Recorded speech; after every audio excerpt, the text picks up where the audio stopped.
Alex, with this being the playoffs and as much as you're playing, how do you approach a day like this where maybe you're not on the ice, but you guys are here? Will you do gym work? Will you just do video work? How do you approach a day like this where you're not going to be on the ice, but a game tomorrow?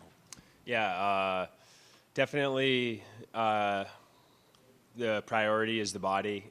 Just try to get the body in the best shape as possible for tomorrow. And when you're going every other day, it's a grind to get emotionally, and it's almost like you have to come down after and then kind of rework yourself back up. But it's important to pay attention to it. There's no days off, and so we've been treating it the right way. Right over here to your left. Rasmus Dahlin was just announced as one of the 3 finalists for the Norris Trophy this year. I was wondering if you could share what it's like to see him do his thing. Yeah, didn't know that, so congratulations to him. Well deserved. Okay, it happens a lot, but you sign in a new organization, and usually the really big dogs on the team, you get there and you're like, whoa, this guy's way better than I even imagined. And that's definitely happened with Dolls this year. Obviously knew playing against him and kind of his pedigree, obviously, but you get into practice with him, get into the room with him, and it's just blows you away at how talented some of those guys are. And so massive credit to him. He works extremely hard and has a great mindset. Yeah, so just credit to him. Hey, Alex. Montreal is a far different style team than Boston. How did you see the Sabres adapt to a different style of game in attacking Montreal? Yeah, definitely different, a bit of a different style. I think sometimes, you can kind of blow it up in your head that maybe it's going to be a completely different game, and really it just comes down to making plays and playing with poise at the end of the day. So that's by far the most important thing. And we did a good job of that. I think we came mentally prepared yesterday. But game one is always a feeling out process to a degree, and so I'm sure that they'll be definitely ready to play tomorrow, and so we just have to match that competitivity and desperation. Hey, Alex, just bigger picture. I mean, I remember talking to you in Toronto when you were with the Panthers. I mean, you've had a lot of stops. It hasn't been a straight line. What's kept you going, and what are you most proud of your journey to this point? Yeah, it's you never. I think everybody in the league probably would tell you that they would never think that they would make it as far as they did, and so it's a lot about survival, at times, and when the chips are down, just continuing to stay competitive and believe in yourself. It's sometimes a really difficult thing to do, but I just love playing hockey, and that's probably the thing that I found that's carried me through the most. Is I love playing a game. I love being around the guys, and I love competing. So just having that competitive energy to bring it on a day-to-day basis is something that I'm proud of, and I try to bring to whatever team I'm on. And it's just a lot of fun. I actually quite enjoy playing for different organizations, and I've found that to be a pretty enjoyable experience. Hey, Alex, kind of a goalie science sort of question here, but Montreal was doing a lot of quick passes from behind the net, goal line, cross crease kind of stuff. Is there a way to prepare for that, or how do you attack that when you have to keep your head on a swivel? Yeah, definitely. I think that you have to mentally prepare a little bit differently than the team that maybe likes to hold on to pucks.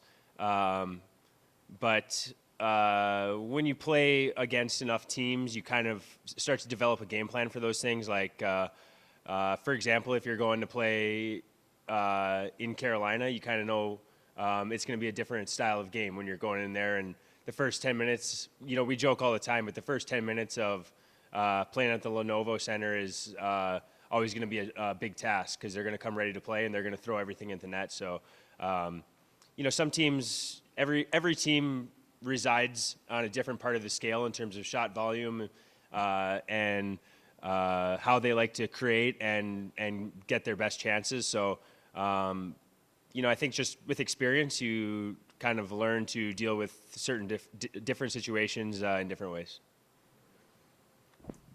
Hey Alex, again about your road to where you are today. I know you're just in the second round and you're gonna say nobody's won yet, but do you sometimes reflect on all the journey you've gone through to get there? Is that, do you surprise yourself to say, okay, I'm one of the most dominant goalie in those playoffs, and here's where I'm from? Do you think of that a lot or not much? I think you get over a hump at some point of. Especially it was difficult for me at times because I spent a lot of the early parts of my career, obviously in the American League, and then kind of broke in when I was a bit older. And I found that difficult to a degree. And sometimes it's difficult not to get enamored with yourself and feel good about yourself, to be honest. I think at this point in my career, what I focus on and what drives me is ultimately having that team success.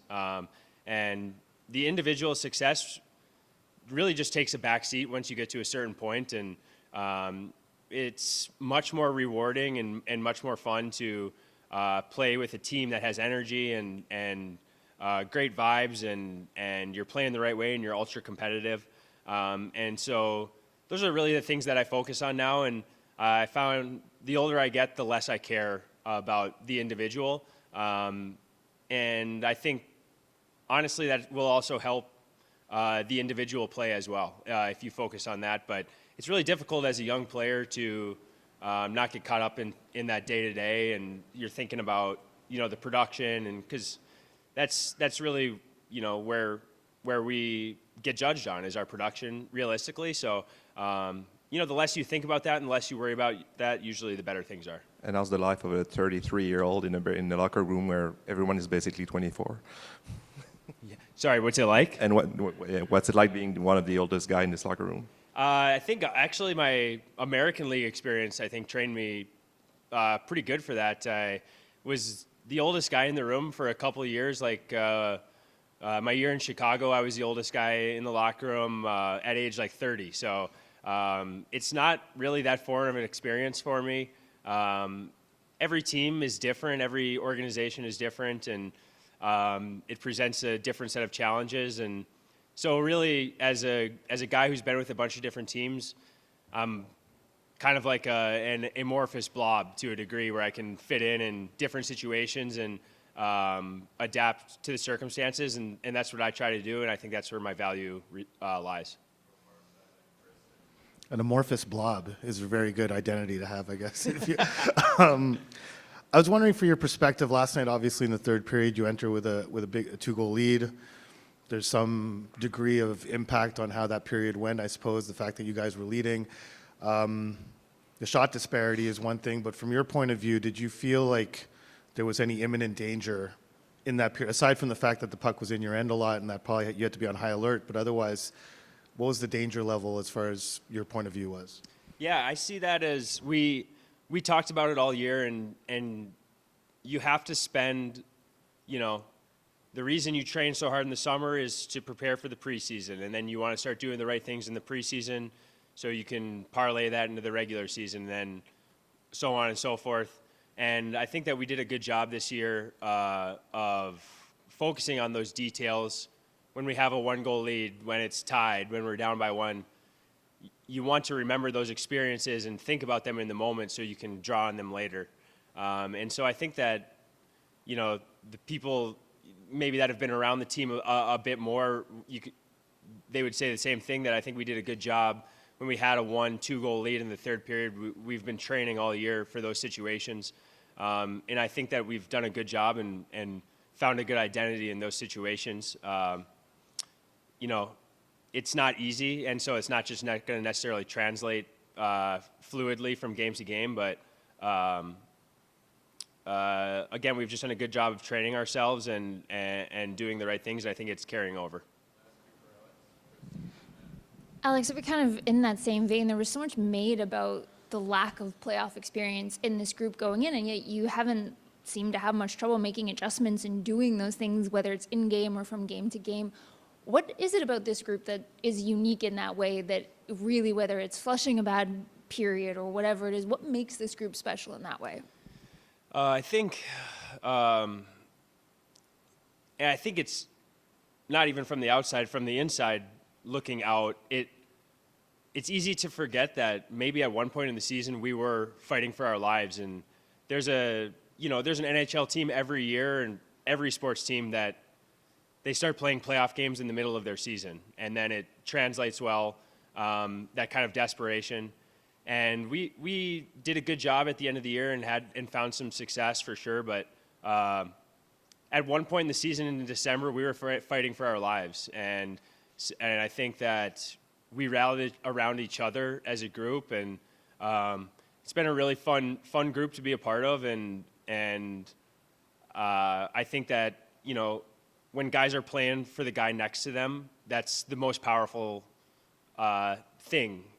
So I think that that's what we're doing right now. Alex, you've had a front row seat to Zack Benson all season long. What's it like over the last few weeks to see the hockey world kind of get to know the player and the personality that you guys have in Benson? Yeah, playoffs is fun sometimes because we see that guy every day, and it's just like the first time that other people are getting to having the Zack Benson experience. But I've been so impressed with him since the first day I got here. His his ability to like read the situation and read people and understand the game is high. And Benny's definitely, there's an art to his madness, and I don't necessarily know that he always wants to let people believe that, but he definitely knows what he's doing. And for a young player, I don't know, what is he, 20 years old? He's not even 21. For him to excel in this situation is extremely impressive.